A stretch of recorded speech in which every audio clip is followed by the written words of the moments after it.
तो श्री उपदेशामृत श्लोक संख्या 9। वैकुण्ठाजनितो वरमधुपुरी तत्रापि रसोत्सवात् वृन्दारण्यमुदारपाणि रमणा तत्रापि गोवर्धन राधाकुण्डमिहापि गोकुलपते प्रेमामृता प्लवनात् कुर्यादस्य विराजतो गिरितटे सेवां विवेकी न कः। तो हरे कृष्ण। तो अनुवाद इस प्रकार है। मथुरा नामक पवित्र स्थान आध्यात्मिक दृष्टि से वैकुंठ से भी श्रेष्ठ है, क्योंकि भगवान वहां प्रकट हुए थे। मथुरापुरी से श्रेष्ठ वृंदावन का दिव्य वन है, क्योंकि वहां कृष्ण ने रासलीला रचाई थी। वृंदावन के वन से भी श्रेष्ठ गोवर्धन पर्वत है, क्योंकि उसे श्री कृष्ण ने अपने दिव्य हाथों से उठाया था और यह उनकी विविध प्रेममयी लीलाओं का स्थल रहा है। और इस सबों में परम श्रेष्ठ श्री राधा कुंड है, क्योंकि यह गोकुल के स्वामी श्री कृष्ण के अमृतमय प्रेम से आप्लावित रहता है। तब भला ऐसा कौन बुद्धिमान व्यक्ति होगा जो गोवर्धन पर्वत के तलहटी पर स्थित इस दिव्य राधा कुंड की सेवा करना नहीं चाहेगा। यहाँ पे रूप गोस्वामी क्रम से बता रहे कि सबसे सर्वोच्च स्थान श्री राधा कुंड है। आध्यात्मिक जगत वैकुंठ पूर्ण पुरुषोत्तम भगवान की संपूर्ण सृष्टि के 3/4 भाग में फैला है। ये हम पढ़ चुके हैं। 3/4 जो आध्यात्मिक जगत 3/4, और यह सर्वाधिक उत्तम क्षेत्र है। आध्यात्मिक जगत स्वभावतः भौतिक जगत से श्रेष्ठ है, किंतु मथुरा तथा उनके निकटवर्ती क्षेत्र इस भौतिक जगत में होते हुए भी आध्यात्मिक जगत वैकुंठ से श्रेष्ठ माना जाता है, क्योंकि मथुरा में साक्षात भगवान स्वयं प्रकट हुए थे। वृंदावन के भीतर जंगल मथुरा से श्रेष्ठ माने जाते हैं, क्योंकि इनमें ऐसे 12 वन है। तो यहाँ पे वर्णन किया जा रहा है कि वैकुंठ से श्रेष्ठ है मथुरा। क्यों? क्योंकि भगवान वहां पे प्रकट हुए। हालांकि वैकुंठ जगत या आध्यात्मिक जगत इस भौतिक जगत से श्रेष्ठ है, लेकिन उनमें से भी यहाँ पे बताया गया मधुपुरी, मथुरा तो मधुपुरी श्रेष्ठ है, और इनसे श्रेष्ठ है वृंदावन। मथुरा से श्रेष्ठ क्या है? वृंदावन। वृंदावन के 12 वन है यमुना के तट पे, ईस्ट और वेस्ट बैंक। तो वेस्ट बैंक पे 7 वन है, जैसे कि यहाँ पे बताया। 12 वन है, जैसे तालवन, मधुवन, बहुलावन इत्यादि। तो मधुवन, तालवन, कुमुदवन, बहुलावन, काम्यवन, खांडिर वन और वृंदावन। एक यमुना के इस तरफ है, वेस्ट बैंक, और ईस्ट साइड में है 5, एक साइड में 7 और दूसरे साइड में है 5। और जब हम ब्रजमंडल परिक्रमा करते हैं, हर साल जब ब्रजमंडल परिक्रमा होता है, तो इस 12 वन में जो है इसमें परिक्रमा होती है, और हर एक वन में जाते हैं और एक रात वहाँ पे रहता है। पूरा महीना लग जाता है, पूरा ब्रजमंडल परिक्रमा पैदल चलते चलते जो है भक्त लोग जाते हैं। तो उस पार भद्रावन, भांडीरवन, बेलवन, लोहावन, महावन, तो इस प्रकार से सब जो है अनेक 12 वन है, जो भगवान की विविध लीलाओं के लिए प्रसिद्ध है। भगवान ने अनेक अनेक लीलाएं की है।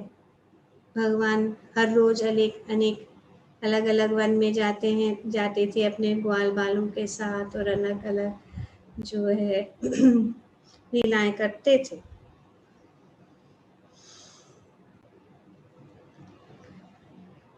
इस प्रकार वृंदावन का आंतरिक वन मथुरा में से श्रेष्ठ माना जाता है। तो वृंदावन जो है मथुरा से श्रेष्ठ है वृंदावन, किंतु इन वनों में से श्रेष्ठ गोवर्धन पर्वत है। वैकुंठ से मथुरा, मथुरा से वृंदावन, वृंदावन से गोवर्धन पर्वत, क्योंकि कृष्ण ने उसे देवताओं के राजा इंद्र द्वारा क्रुद्ध होकर की गई मूसलाधार वर्षा से अपने संगी ब्रजवासियों की रक्षा करने के लिए उनके कमल सुंदर हाथ से छाते की भांति उठा लिया था। तो इसीलिए भगवान ये जो गोवर्धन है वे सभी स्थानों से श्रेष्ठ, क्योंकि भगवान ने उनको उठा लिया। गोवर्धन पर्वत पर ही कृष्ण अपने गोप मित्रों के साथ गौएं चराते थे, और वहीं पर वे अपनी प्रियतमा श्री राधा से मिला करते थे और उनके साथ प्रेममयी लीला करते थे। तो इसीलिए भगवान की सब लीला स्थलियां हैं, और इस लीला स्थली भगवान की सब लीला स्थली जो है पूजनीय है, स्मरणीय है। और जब हम उनका स्मरण करते हैं तो हम भगवान के प्रति अपने हृदय में दिव्य प्रेम जागृत कर सकते हैं। गोवर्धन पर्वत की तलहटी पर स्थित राधा कुंड इन सबों से श्रेष्ठ है। वैकुंठ से, भौतिक जगत से वैकुंठ, वैकुंठ से मथुरा, मथुरा से वृंदावन, वृंदावन से गोवर्धन, गोवर्धन से राधा कुंड। श्री रूप गोस्वामी बता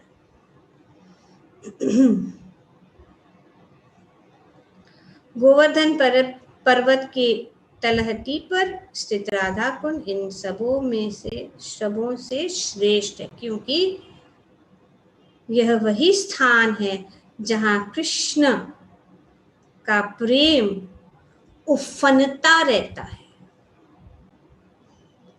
यहाँ पे बताएगा, क्योंकि राधा को जो भगवान का प्रेम है वो वहाँ पे उफनता रहता है, ओवरफ्लो। तो हम प्रेम की ओर जा रहे हैं, भगवान का प्रेम स्थली, उस प्रेम स्थली का जो जब हम दर्शन करते हैं, वहाँ जाते हैं, तो वो प्रेम जो है हमारे हृदय में जागृत होता है, क्योंकि वहाँ पे भगवान का प्रेम उफनता है। जैसे कि यहाँ उच्च कोटि के भक्त राधा कुंड में निवास करना अधिक पसंद करते हैं। जैसे हम देखते हैं सत गोस्वामी अष्टकम में गाते हैं, राधा कुंड तटे कलिंदी तनया तीरे च वंशी वटे प्रेमोन्मादवसदशेष दशया रस्तो प्रमत्त सदा गायन्त च कदा हरे गुणवरं भावाविभूतो मुदा वन्दे रूपसनातनौ रघुयुगो श्रीजीव गोपालको श्रीजीव गोपालको श्रीजीव गोपालको। तो हमारे सब जो सत गोस्वामी, पिछले साल हम गए थे राधा कुंड का परिक्रमा हम की थे, तो हम देखते हैं कि बहुत वहाँ पे बहुत हमारे सत गोस्वामियों के भजन कुटीर है, समाधि है। जैसे रघुनाथ दास गोस्वामी की समाधि है राधा कुंड के निकट ही है, वहाँ पे गए। तो ये उच्च कोटि के भक्त राधा कुंड में निवास करना अधिक पसंद करते, क्योंकि यह स्थान कृष्ण तथा राधा रानी के पारस्परिक सनातन प्रेम व्यवहार की अनेक स्मृतियां का स्थल है। इस सुंदर राधा कुंड अभी भी बहुत ही प्रिय है सब भक्तों का। अगर कोई वृंदावन जाता है तो जरूर राधा कुंड का दर्शन करने जाते हैं। खास करके गौड़ीय वैष्णवों को राधा कुंड जो है अति प्रिय है। इस प्रकार राधा कुंड मुख्यतया गौड़ीय वैष्णव द्वारा पूजित है, जो भगवान श्री चैतन्य महाप्रभु के अनुयायी है। तो श्री चैतन्य महाप्रभु, और हम जानते हैं कि सत गोस्वामियों को श्री चैतन्य महाप्रभु ने आदेश दिया था कि भगवान की ये सब भजन स्थली या भगवान की ये सब लीला स्थली को खोज निकालें। और अभी भी ये जो सुंदर राधा कुंड गौड़ीय वैष्णवों को अति प्रिय है। तो हम श्लोक संख्या 10 पढ़ेंगे, जिसमें और भी अधिक बताया गया है। ये 3 श्लोक जो है श्रीमती राधा रानी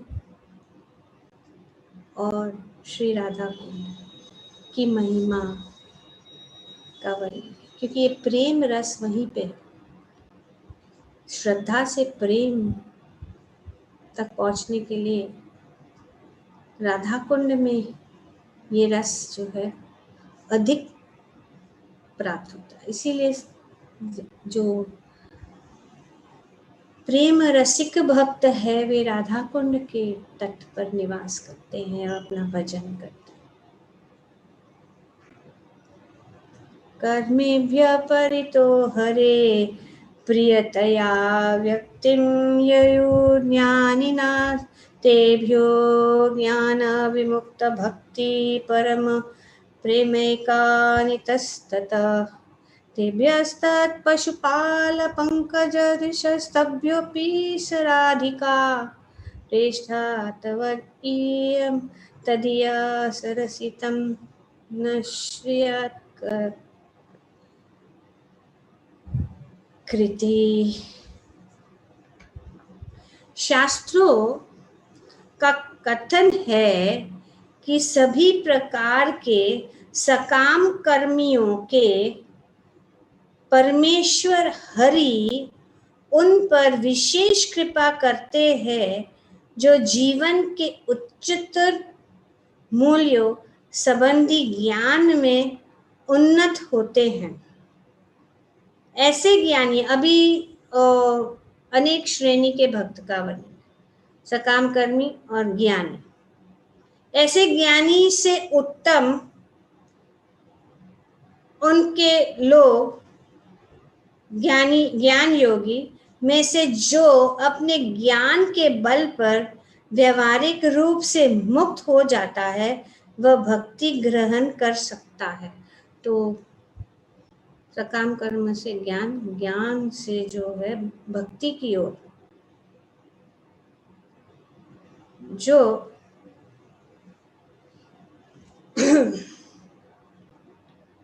अपनी ज्ञान के बल पर व्यवहारिक रूप से मुक्त हो जाता है वह भक्ति ग्रहण कर सकता है। ऐसा व्यक्ति अन्यों से श्रेष्ठ है। अभी योगियों में से कौन श्रेष्ठ है यहाँ पे बने, किंतु जिसने कृष्ण का शुद्ध प्रेम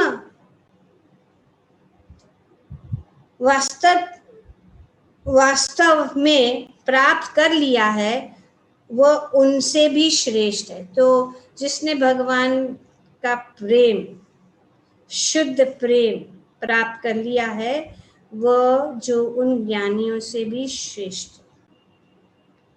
गोपियां समस्त उच्चतर भक्तों से उत्कृष्ट है क्योंकि वे दिव्य गोपाल कृष्ण पर सदैव आश्रित रहते हैं। तो सभी भक्तों में से, भगवान के प्रेमी भक्तों में से कौन श्रेष्ठ है? गोपियां श्रेष्ठ है। अभी यहाँ पे वर्णन किया गया, इसको श्रेष्ठ है क्योंकि वे दिव्य गोपाल कृष्ण पर सदैव आश्रित रहते हैं। गोपियों में से श्रीमती राधा रानी कृष्ण को सर्वोधिक प्रिय है। सभी प्रेमी भक्तों में से गोपियां श्रेष्ठ है और गोपियों में से सबसे श्रेष्ठ कौन है? श्रीमती राधा रानी, क्योंकि श्रीमती राधा रानी भगवान श्री कृष्ण से सर्वोधिक प्रिय है। उनका कुंड कृष्ण को उसी प्रकार अत्यधिक प्रिय है। श्रीमती राधा रानी प्रिय है और उनका कुंड श्री राधा कुंड भी भगवान को अत्यधिक प्रिय है। जिस तरह गोपियां में सर्वाधिक प्रिय है श्रीमती राधा रानी, तो ऐसा कौन होगा जो राधा कुंड में नहीं रहना चाहेगा और उल्लासमय भक्ति भाव,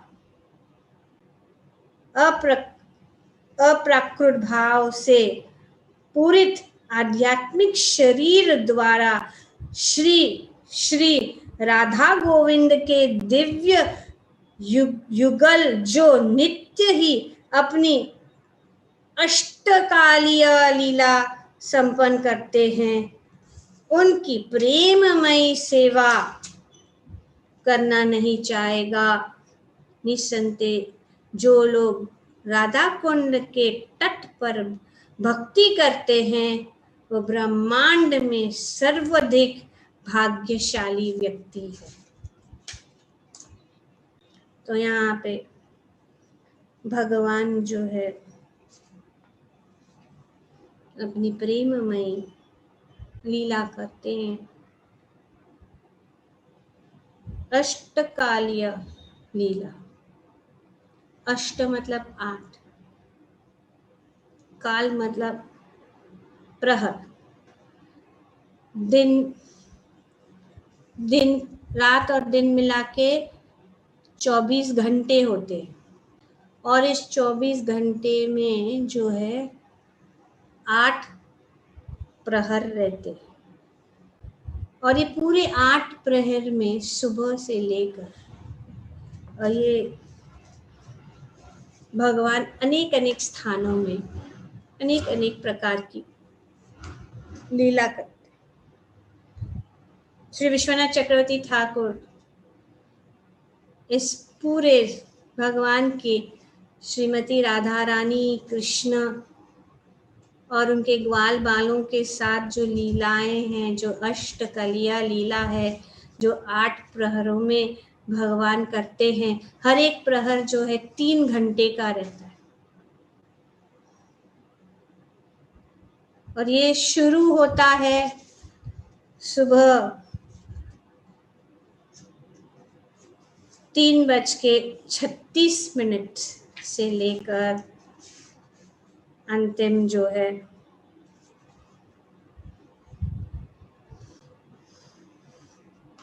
रात के 10:48। तो इस प्रकार से हर एक प्रहर में भगवान अनेक अनेक स्थानों में जाते और राधा कुंड में भी वे आते। कहा गया कि दोपहर के समय राधा और कृष्ण राधा कुंड में रहते। इसका वर्णन सुंदर किताब है श्री संकल्प कल्पद्रुम। पिछले साल हमने सबको दिए, रिटर्न गिफ्ट दिया था। ये छोटा सा किताब है, सबके पास होगा, इसको पढ़ सकते हैं आप। इसमें पूरा जो हमारा मेडिटेशन है, भगवान के ऊपर ध्यान अगर करना है तो हम जब समय होता है 3 बजे सुबह से शुरू होता है, 3:26 से भगवान की लीला पूरा दिन चलती है 8 प्रहर में। तो हम मेडिटेट कर सकते कि हाँ अभी इस समय भगवान वहाँ पे हो, अभी ये समय हो गया वो वहाँ पे, अभी ये समय हो गया राधा कुंड में है, अभी ये गोवर्धन में है, अभी ये नंदगांव में है। और इस प्रकार से पूरा, और ये सब प्लानिंग हर एक जगह स्थान में जब भगवान जाते हैं, पूरा प्लानिंग जो है वृंदा देवी करती है। वृंदा कुंड में सुबह को प्लानिंग करती है कि आज इस स्थान पे ये कार्यक्रम होगा, ये नाटिका होगी, या ये नृत्य होगा, या ये अलग अलग प्रकार का अलग अलग लीला होगा। वो सब पूरा प्लानिंग वृंदा कुंड में सुबह को होता है। और वृंदा देवी के बहुत सारे तोते हैं। सुबह को अगर आप वृंदा कुंड में जाएंगे, हम महसूस कर सकते सब तोते आते वहाँ पे वृंदा कुंड में। और फिर वहाँ पे चर्चा होती गुप्त कुंड में से शुरू होता है और फिर पूरा दिन, और वे सब मैसेज सबको रिले करते हैं पूरा दिन। वे जो भी तोते हैं सब जगह जाके सबको बोलते हैं हाँ आज कृष्ण यहाँ पे आएंगे, ये लीला होगी, ये सब होगा, क्या क्या होगा। इस प्रकार से ये अष्ट कलिया लीला चलती रहती है। और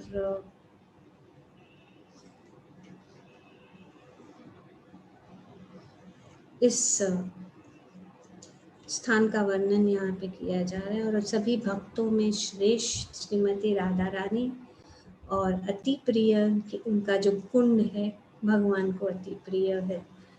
और इस राधा कुंड का प्राकट्य और प्रेममयी लीला है भगवान की, जो हम पढ़ सकते हैं उसके विषय। तो आज अभी हम इस उपदेश अमृत का इस बहुत ही मधुर, इतना कौन से कठोर पर इतना हमको अच्छी तरह से तैयार कर दिया श्री रूप गोस्वामी ने, ताकि हम इस प्रेम रस को समझें। कौन समझे? वाचो वेगम मनसो क्रोध वेगम जीवा वेगम।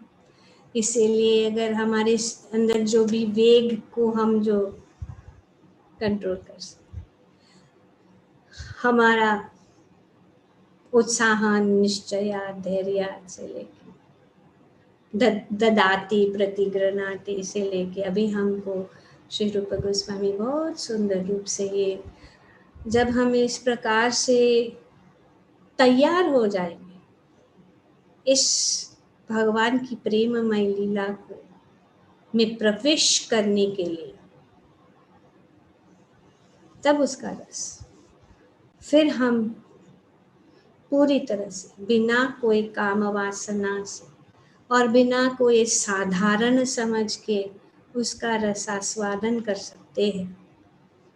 तो ये हम जाएंगे अंतिम श्लोक जो है,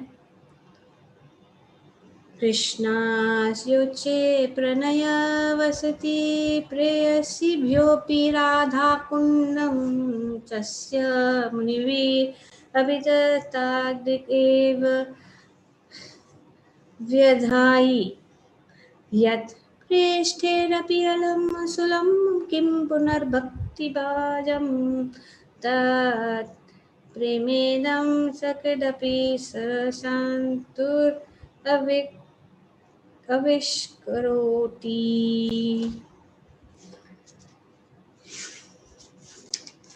रूप गोस्वामी कहते हैं, अनेक आमोद की वस्तुओं तथा वृज भूमि की समस्त प्रियसी बालाओं में से श्रीमती राधा रानी निश्चय ही कृष्ण प्रेम की सर्वाधिक अमूल्य निधि है। इस प्रकार से उनका दिव्य कुंड मुनियों द्वारा कृष्ण को उतना ही प्रिय वर्णित किया गया है। निसंदेह राधा कुंड महान भक्तों के लिए भी अत्यंत दुर्लभ है, अतएव सामान्य भक्तों के लिए इसे प्राप्त कर पाना तो और भी कठिन है। यदि कोई इसके पवित्र जल में केवल एक बार स्नान कर ले तो उसमें कृष्ण के लिए शुद्ध प्रेम पूर्णतया प्रकट हो जाता है। यही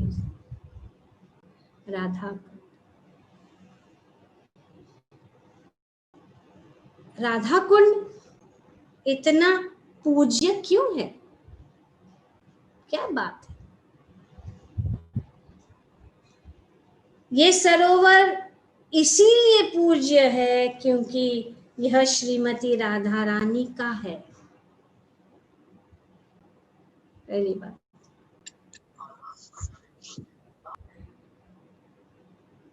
यह सरोवर इसीलिए पूज्य है क्योंकि यह श्रीमती राधा रानी का है, जो श्री कृष्ण की सर्वोधिक प्रिय पात्रा है। इसके लिए यहाँ पे वर्णन किया गया। ऐसा कहा जाता है कि जो भक्त राधा कुंड में एक बार स्नान कर लेता है वह तुरंत कृष्ण के प्रति गोपियों जैसा प्रेम भाव उत्पन्न कर लेता है। तो हमारा श्रद्धा, भजन क्रिया, साधु संग, अनर्थ निवृत्ति, रुचि से जब हम शुद्ध हो जाते हैं और तब जब हम इस राधा कुंड में हम भाव के स्टेज पे आ जाते हैं और जब हम इस भाव के स्टेज पे आ जाते हैं और श्री राधा कुंड में एक बार भी अगर स्नान कर लिया तो गोपियों के जैसा प्रेम भाव उत्पन्न होता है। इसीलिए ये श्री राधा कुंड जो है सर्वोच्च स्थान है। भक्ति प्राप्ति के लिए ये राधा कुंड सर्वोच्च स्थान है। इसीलिए सभी गोस्वामियों ने अपना भजन कुटीर राधा कुंड के तट की ओर किया। श्री रूप गोस्वामी संस्तुति करते हैं कि यदि कोई राधा कुंड के किनारे स्थित रूप से न भी रह सके तो कहा गया कि वहां पे रहना किनारे पर। जैसे हम देखते हैं कि रघुनाथ दास गोस्वामी राधा कुंड के तट पे भजन करते थे, जप करते थे। और श्रीमती राधा रानी प्रकट होके उनको धूप से बचाने के लिए अपने पल्लू उनके सिर के ऊपर पकड़ लिए। श्रीमती राधा रानी वहीं पे। पर अगर कोई नहीं रह सकता तो यहाँ पे श्री रूप गोस्वामी कहते हैं तो कम से कम जितनी बार हो सके इस सरोवर में स्नान तो कर ही ले।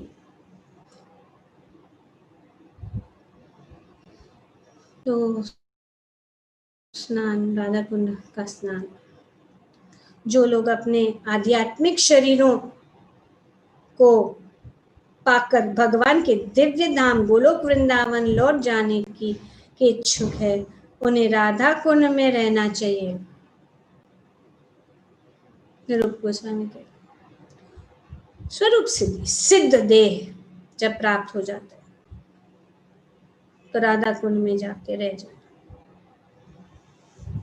बहुत भक्त है जो राधा कुंड में भी निवास करते हैं, ना निवास स्थान बना रहे।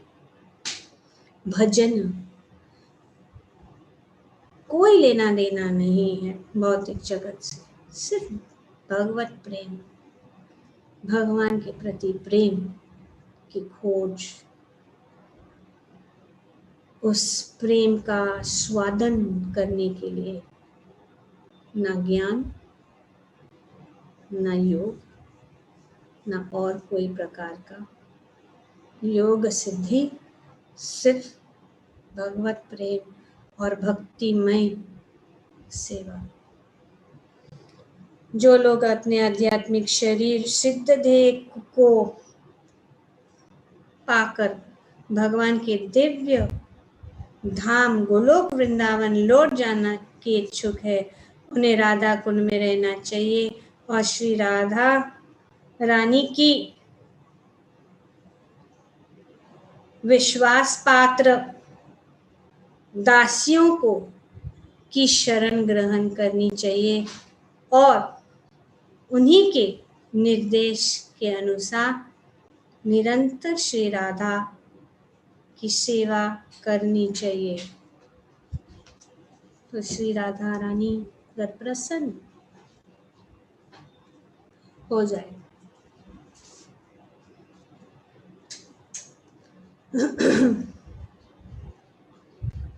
तो किसके सानिध्य के अंदर? गोपियों के। गोपी भट्टो पदकमल दासानु दासानु दासानु दास। हम किसके दास हैं? गोपियों के, गोपियों के, गोपियों के, दासों के, दासों के, दासों के दास। ये हमारी ऐसी स्थिति में हमें सेवा कि गोपियों के डायरेक्ट झंप नहीं मानना। यदि कोई महान सौभाग्यवश राधा कुंड तक अपने आने और एक बार भी स्नान करने का अवसर प्राप्त कर लेता है तो वह कृष्ण के प्रति वैसा ही दिव्य प्रेम विकसित कर सकता है, जिस तरह गोपियों ने किया था।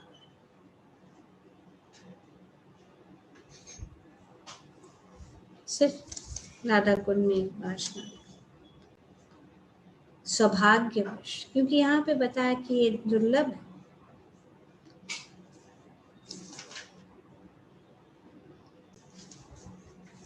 तो हमारा सौभाग्य, जिस तरह गोपियों ने किया था। यह भी संस्तुति की गई है कि मनुष्य राधा कुंड के तट पर निवास करे और भगवान की प्रेममयी सेवा में तल्लीन रहे। प्रिपेयर हो गए श्रद्धा से, जब हम स्टेज पे आ जाते तो फिर वहां पे रह के भजन करना है। Shri Radha Kund is our destination last. निष्कर्ष यह है कि राधा कुंड के किनारे रहना तथा नित्य उसमें स्नान करना भक्ति की सर्वोच्च सिद्धि है। नारद जैसे महान ऋषियों तथा भक्तों के लिए भी इस पद को प्राप्त कर पाना कठिन है। इस प्रकार श्री राधा कुंड की महिमा की कोई सीमा नहीं है। राधा कुंड की सेवा करने से मनुष्य गोपियों के शाश्वत मार्गदर्शन में रहकर श्रीमती राधा रानी के सहायक बनने का अवसर प्राप्त कर सकता है। बोलो श्री उपदेश अमृत की जय। Thank you very much. Hare Krishna. बहुत बहुत धन्यवाद।